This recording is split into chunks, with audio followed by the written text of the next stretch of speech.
வணக்கம்.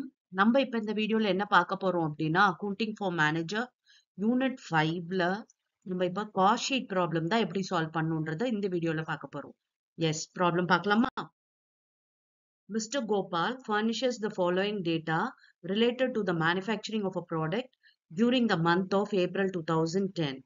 Raw material consumed 15,000, direct labor charges 9,000, machine hours worked 900, machine hour rate 5. Administrative overhead 20% on work cost.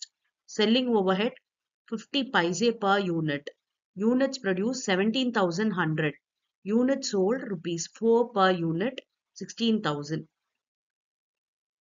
You are required to prepare a cost sheet from the above showing the cost of production per unit, profit per unit sold and profit for the period. Okay, இப்ப பாத்தீங்கன்னா கொடுத்திருக்க இன்ஃபர்மேஷனை வச்சு நம்ம cost of production per unit கண்டுபிடிக்கணும். And அது மட்டும் இல்லாம ப்ராஃபிட் பர் யூனிட்டும் and profit for the period. ஓகேவா? ப்ராஃபிட் அமௌண்ட்டும் அண்ட் பர் யூனிட் ப்ராஃபிட் எவ்வளவு அப்படின்றதும் நம்ம அசிடைன் பண்ணணும். எஸ், இப்ப போடலாமா? இந்த ப்ராப்ளம் ரொம்ப சிம்பிளான ப்ராப்ளம் தான். இது வந்து 10 மார்க் கொஸ்டினா கேட்டிருக்காங்க. எஸ், இப்ப பாருங்க. First raw material consume 15,000. இது நம்ம பிரைம் காஸ்ட் கால்குலேஷனுக்கு எடுத்துக்கலாம். பாருங்க, போட்டாச்சு 15,000. அதுக்கப்புறம் டைரக்ட் லேபர் சார்ஜஸ், இதுவும் நம்ம பிரைம் காஸ்ட் கால்குலேஷனுக்கு வரும். அவ்வளவுதான். இது ரெண்டு மட்டும் தான் நமக்கு வந்து பிரைம் காஸ்ட்டுக்கு. அப்போ 15 பிளஸ் 9 பாத்தீங்கன்னா 24,000 பிரைம் காஸ்ட். இப்ப இதோட ஃபேக்டரி ஓவர் ஹெட்டை நம்ம ஆட் பண்ணணும். ஃபேக்டரி ஓவர் ஹெட் இங்க என்ன இருக்குன்னா இந்த மிஷினோட காஸ்ட் தான். Okay, cost of machine in 900 hours வந்து ஒர்க் பண்ணிருக்க மிஷின் அண்ட் ஒவ்வொரு ஹாருக்கும் 5 rupees. அப்ப அதுக்கு என்ன காஸ்ட் ஆகுது அப்படின்னா 900 into 5. ஓகே, 4,500 தான் மிஷினோட காஸ்ட். சரியா? காஸ்ட் ஆஃப் பர்ச்சேஸ் கிடையாது. மிஷின் அந்த பர்டிகுலர் ப்ராடக்டை ப்ரொடியூஸ் பண்றதுக்கு 4,500 அந்த மிஷினுக்கு காஸ்ட் செலவு பண்ண வேண்டியது இருக்கு. ஓகே, நெக்ஸ்ட் பாத்தீங்கன்னா administrative over 20% on work cost. அப்ப இந்த மிஷின் காஸ்ட்டை வந்து நம்ம ஆட் பண்ணிக்கலாம். ஓகே, மிஷின் ஹாரோட காஸ்ட் ஆட் பண்ணிட்டோம் அப்படின்னா நமக்கு கிடைக்கிறது ஒர்க் காஸ்ட் பாத்தீங்கன்னா 28,500. இப்ப இதோட நம்ம என்ன பண்ணணும் அப்படின்னா அட்மினிஸ்ட்ரேட்டிவ் ஓவர் 20% கண்டுபிடிக்கணும். இந்த 28,500ல 20% போட்டோம் அப்படின்னா நமக்கு 5,700 வருது. ஓகே, இப்ப இந்த 5,700 இந்த 28,500 ஆட் பண்ணோம் அப்படின்னா நமக்கு காஸ்ட் ஆஃப் ப்ரொடக்ஷன் கிடைக்கும். காஸ்ட் ஆஃப் ப்ரொடக்ஷன் பாத்தீங்கன்னா 34,200. ஓகே, இப்ப பர் யூனிட் வேணும்னு கேட்டாங்க இல்லையா? காஸ்ட் ஆஃப் ப்ரொடக்ஷன் பாருங்க, இந்த cost of production per unit. இப்ப எவ்வளவு யூனிட்ஸ் ப்ரொடியூஸ் பண்றாங்க அப்படின்னு பாத்தீங்கன்னா 17,100 யூனிட்ஸ் ப்ரொடியூஸ் பண்றாங்க. அப்ப 34,200 தான் அதோட காஸ்ட். அப்ப 34,200 டிவைடட் பை 17,100 போட்டோம்னா 2 rupees per unit வருது. இதுதான் cost of production per unit. புரிஞ்சுதா? எஸ். இப்ப அடுத்து பாத்தீங்கன்னா ப்ரொடியூஸ் பண்ணது 17,100, சேல் பண்ணது 16,000. அப்ப இது ரெண்டுத்துக்கும் டிஃபரன்ஸ் இருக்கு இல்லையா? எவ்வளவு அப்படின்னு பாத்தீங்கன்னா 1,100. அந்த டிஃபரன்ஸ் என்ன அப்படின்னா க்ளோசிங் ஸ்டாக். ஏன்னா ப்ரொடியூஸ் பண்ணது 1700 ப்ரொடியூஸ் பண்ணியாச்சு. சேல் பண்ணது எவ்வளவு பண்ணிருக்கோம்? 16,000 தான் சேல் பண்ணிருக்கோம். அப்ப 1,100 யூனிட் சேலே ஆகல. இப்ப அது க்ளோசிங் ஸ்டாக். க்ளோசிங் ஸ்டாக் நம்ம என்ன பண்ணணும் அப்படின்னா சப்ராக்ட் பண்ணணும். இப்ப 1,100 யூனிட்ஸ் க்ளோசிங் ஸ்டாக் தெரிஞ்சு போச்சு. அமௌண்ட் தெரியாது இல்லையா? அது அமௌண்ட் எப்படி கால்குலேட் பண்றது அப்படின்னா இந்த காஸ்ட் ஆஃப் ப்ரொடக்ஷன் எவ்வளவு? 2 rupees. அந்த ரேட்டுக்கு தான் நம்ம க்ளோசிங் ஸ்டாக்க போடணும்.